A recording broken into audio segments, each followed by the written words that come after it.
This is a lecture video 607 through 618 over chapter 21, the Progressive Era. We pick up under protective legislation for women and children. The National Child Labor Committee was organized in 1904 and led a campaign to curb child labor. The whole idea here is to have a national labor law. By 1900, most states had no minimum working age, but by 1914, every state had such a law. So that's good, but they all change. 14, 12, 10, 8. Just depends on what they decide, and there's no national law. There still isn't necessarily a national law for when a child can work, but there are laws in place that make it pretty much impossible for children to work before the age of 12. Manufacturers, conservatives, and some poor parents hated government action on child labor. Manufacturers want to pay these kids because they can pay them cheaper than they can pay women. Conservatives say, why change something that is what it is? And poor parents, that's the reason why they had all these dadgum children, was so that they can work and help support the family. So it's a really, really difficult thing. And we look at it today, it's like, oh yeah, sure, why not? Kids shouldn't be working. But back then, it was crucial in some people's minds.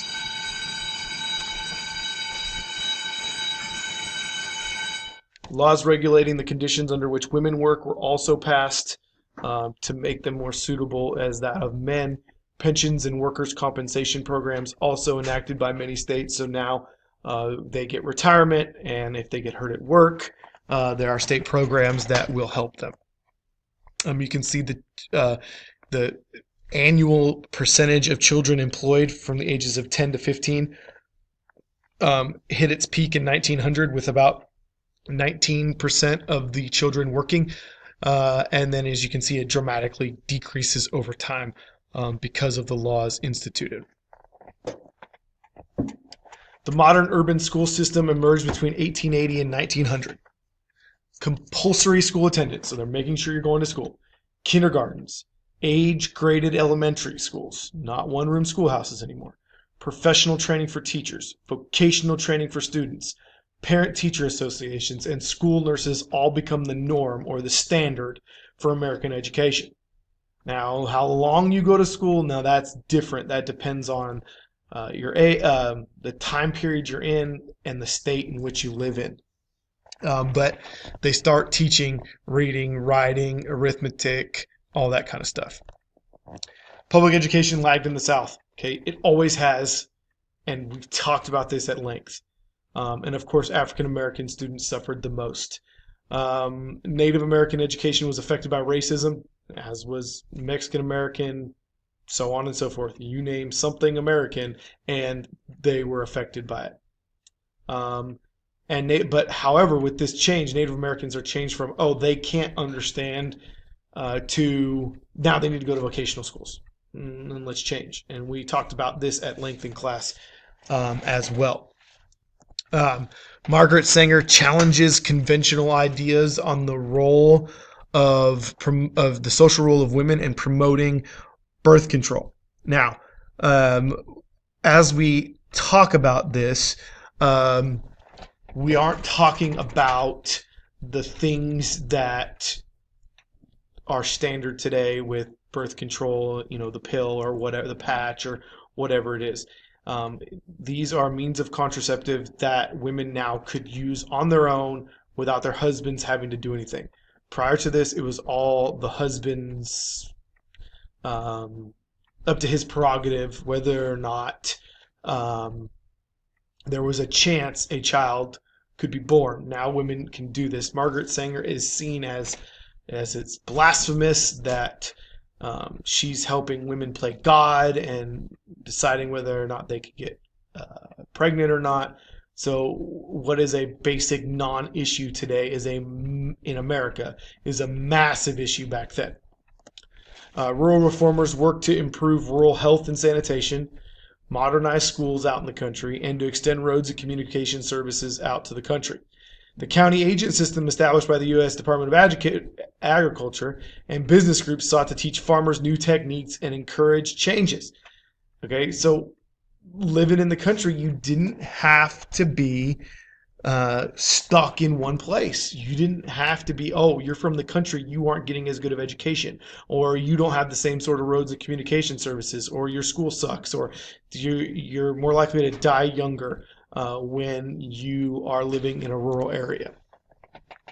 The movement towards social control mixed with conservative efforts to restrict groups and behaviors. What that means is we're going to try to stop now people coming into our country or moving into certain areas. Racism stimulated drives to limit immigration of Japanese, Mexican, and Eastern and Southern Europeans. We've talked about the term nativist, but now nativists demand the Americanization of immigrants in the United States. Just like we showed and talked about with Native Americans, we now show and talk about this with all immigrants coming into America, and they're going to try to buck this trend as much as possible. Remember, they're going to learn English, they're going to learn the ways of America, but they can still be independent to their country of origin. Working with the Anti-Saloon League, Protestant fundamentalists, the Bible thumpers, campaigned for local and state laws prohibiting the manufacture and sale of alcohol. Okay, this is known as prohibition. Reformers also attack prostitution. So prohibition becomes law as the 18th Amendment. And then after the 18th Amendment, around the time of the 18th Amendment, they're pushing for the end of prostitution because prostitution wasn't seen as a societal ill like it is today. It was somewhat of a normal thing. Racism was a major theme of the Progressive Era. In the South, progressivism was based on black segregation and disenfranchisement. In the North, race relations also deteriorated. So it's not getting any better. It's getting worse from what we talked about last unit. In the South, African Americans worked to realize their own progressive reforms by creating black kindergartens, settlement houses, and daycare centers. But they are segregated. They are black only because the other settlement houses are white only and will only give funding to these settlement houses if they are white only settlement houses. Northern African Americans actively fought discrimination. Remember we talked about Ida B. Wells again, kind of pulling her back into this. Fought against racial injustice. W.B. Du Bois and other reformers founded that Niagara movement and created the NAACP, the National Association for the Advancement of Colored People, as well as remember Booker T. Washington in the South with the Tuskegee Institute, and his movement is known as the Atlanta Compromise. Women's suffrage is a major achievement of the Progressive Era. In the early 1900s, suffragists adopted active tactics such as parades, mass meetings, automobile suffrage tours. They go on hunger strikes. Some suffrage leaders argued for the vote using traditional ideas about women. And then World War I hits. And when World War I hits, now in America at this point in time, nobody had ever protested against the president or against the government while our men were off fighting in a war. You can see the problems there. Our men are off fighting, yet we're protesting. Will these women choose to continue protesting? They're thrown in jail, where they are, or workhouses, where they are force-fed because they choose not to eat. But by 1919, 38 states had established full or partial women's suffrage. And then eventually, at the end of 1919, and coming a law January 1st of 1920, was the 19th Amendment, which allows women the right to vote. Here you can see here all of the areas that allowed women to vote when legislation was passed, partial, full suffrage, and then some that were never granted a right to vote. And you can see that's the South predominantly until the 19th Amendment was passed. Electoral reform, including the secret ballot, as we've talked about, Australian ballot, secret ballot, public regulation of the voting process, and direct primaries weaken the influence of political parties. All right, so let's jump back for just a minute. Okay, so 16th Amendment we're going to get to, okay, but that's income tax. 17th Amendment is the direct election of senators. Prior to this, whoever was governor would choose who would become the senators for the state. Well, now you're going to directly elect the senators that represent the state of, in our case, Texas. And it weakens the political parties because the political parties would have a big hand in deciding who would be the representatives in the Senate. Voter participation false because the political parties don't have any incentive to give these people to vote. And nonpartisan organizations and pressure groups gained influence among narrower objectives, promoting narrow objectives. These are your lobbyists today who are going for one specific thing, for oil, for steel, for nuclear power, for whatever. But this is the electoral reform that comes. Also, what comes with electoral reform is initiative, referendum, and recall. Okay, these are your three vocabulary words. Initiative is you get people to sign up for an initiative. Once you get so many signatures, it goes on the ballot. That's when it becomes a referendum. The referendum is a submission of a law, which was proposed or already in effect, to a direct popular vote or for everybody to vote for approval or rejection. So if you want something passed in Texarkana, they'll go to Walmart and say, they'll have you sign a petition, and if they get enough signatures, then it goes on the ballot as a referendum, and then referendum, if they get enough voters to vote yes, then it becomes a law.